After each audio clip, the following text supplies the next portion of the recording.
This story is told by Nikolay Dmitrievich Golovin, Guard Sergeant, commander of a T-34 tank. He went through the war from Podvolochisk to Prague, burned in tanks 7 times and miraculously survived. Awarded the Order of Glory, the Order of the Patriotic War, the Excellent Tanker Badge, a Guards Badge, and other combat awards. I was born in Crimea, in the city of Kerch. Fate was cruel from the very beginning. My father died in the war near Prague. My mother also did not survive those years. A bomb hit our house directly, and not even her grave remained. After my mother's death, my sister was placed in an orphanage, and I was already fighting at that time, though I was still almost a boy myself.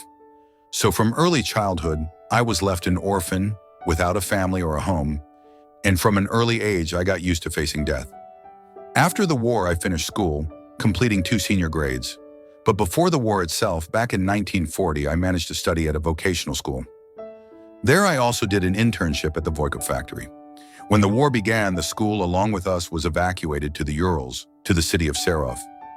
In Sarov, I graduated from the school and went to work at the factory. This continued until 1943. In May of that year, a volunteer tank corps began to be formed in the Urals. Volunteers were recruited from Chelyabinsk, Sverdlovsk, and Perm.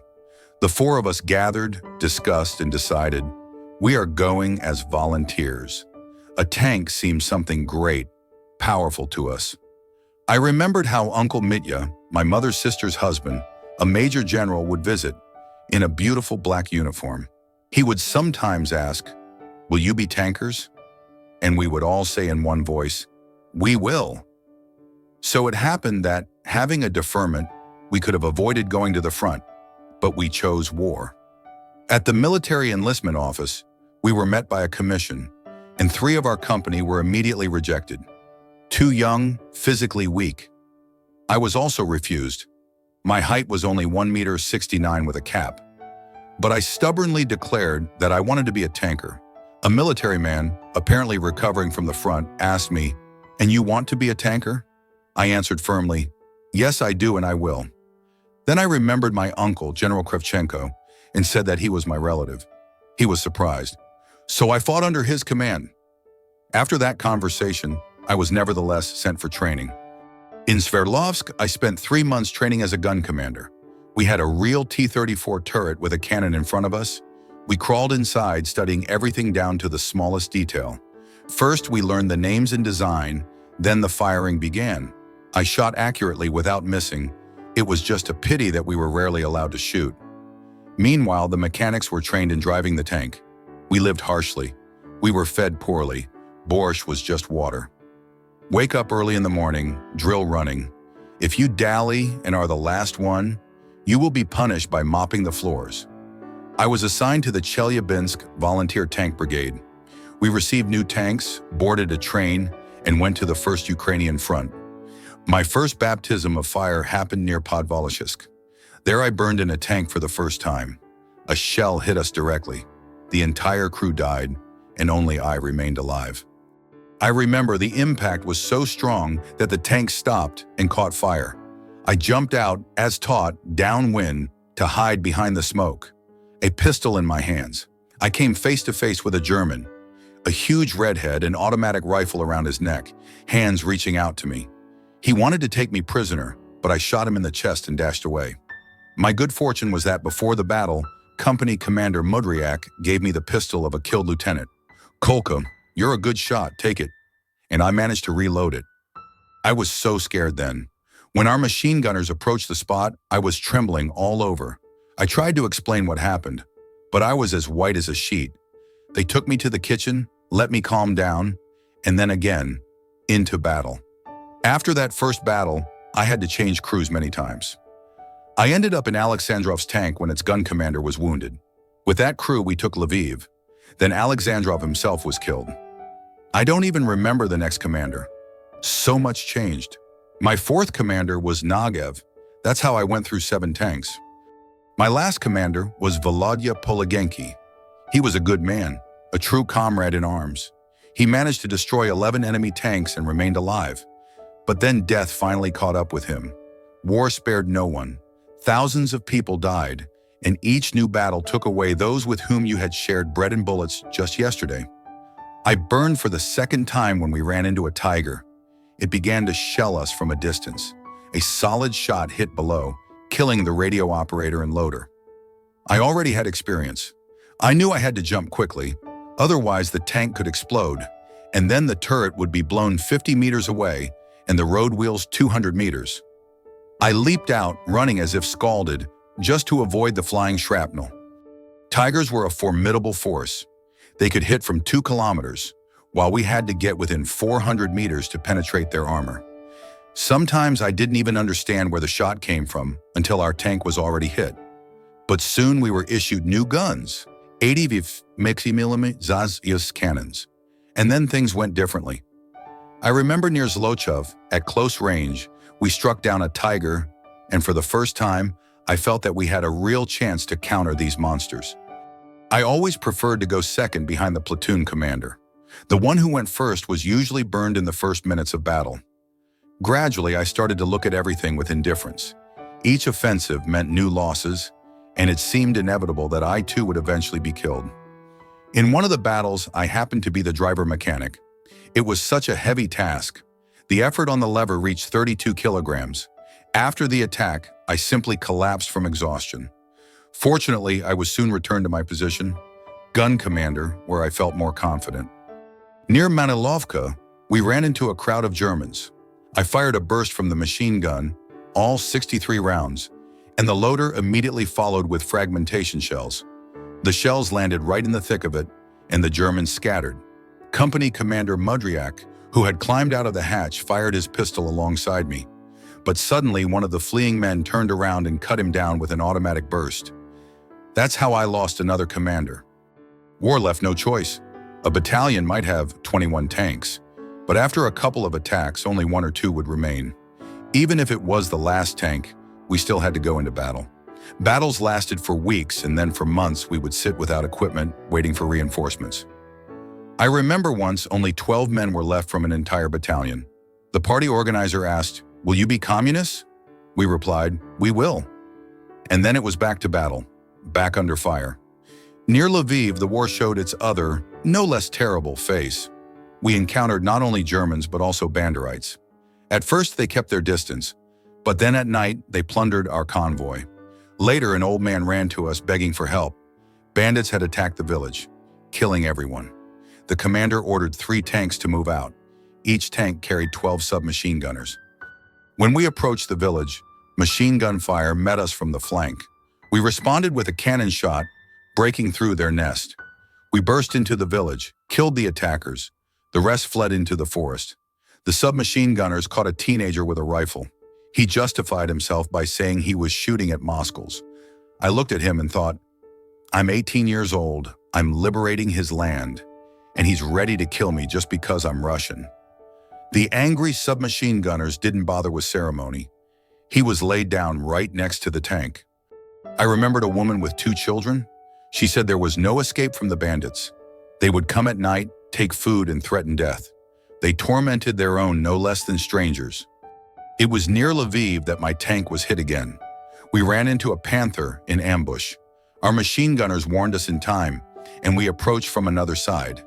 I fired the very first shell and disabled it, but the commander, confident of success, ordered us to go forward. I felt that another tank could have changed position, but he didn't listen. That's what happened. We were hit from the side, and the entire crew died, including myself. Or so it seemed then. I woke up on the operating table. In the hospital, doctors miraculously saved me. There was a huge hole in my skull. My back was mutilated by shrapnel, but the surgeon insisted that in 2 weeks I would be able to fight tigers again. That's what happened. I returned to duty, albeit with scars that would remain forever. When I was in the hospital, I already had orders.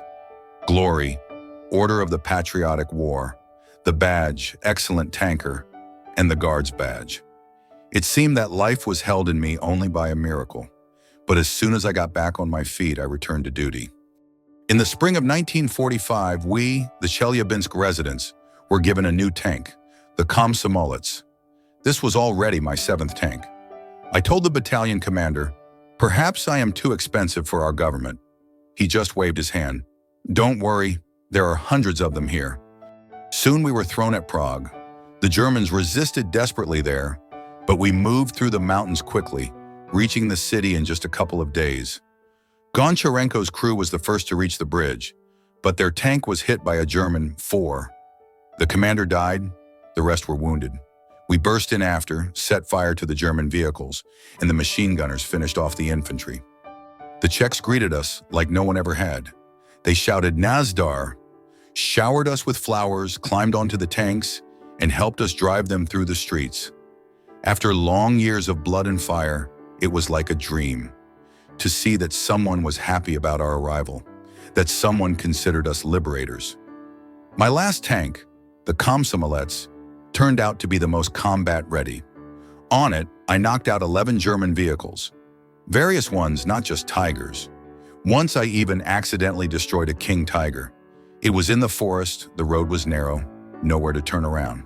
The Germans hit our first tank. It was blown to smithereens. We were going second. The distance to the enemy was only about 150 meters, almost point blank. Out of fear, I fired 3 times in a row, and the shells landed precisely on target. Thus passed the last weeks of the war. For knocked-out tanks, money was given.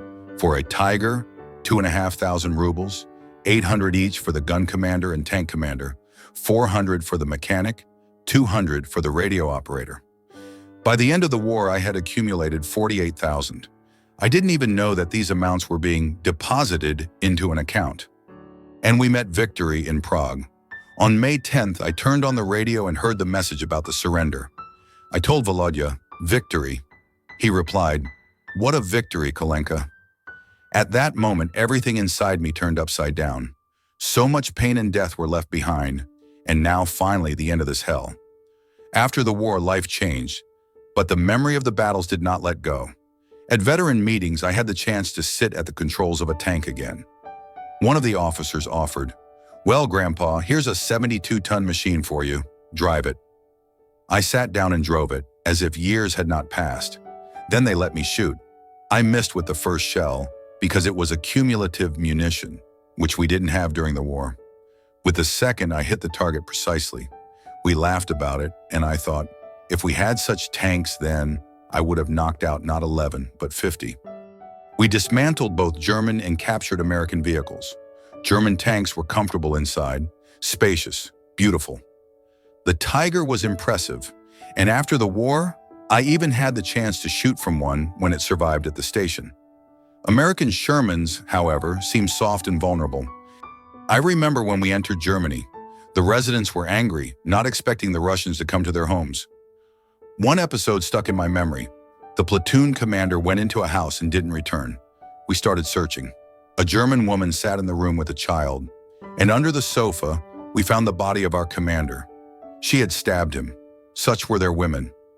Another time, an old woman with a wooden washboard came at me, as if trying to kill me.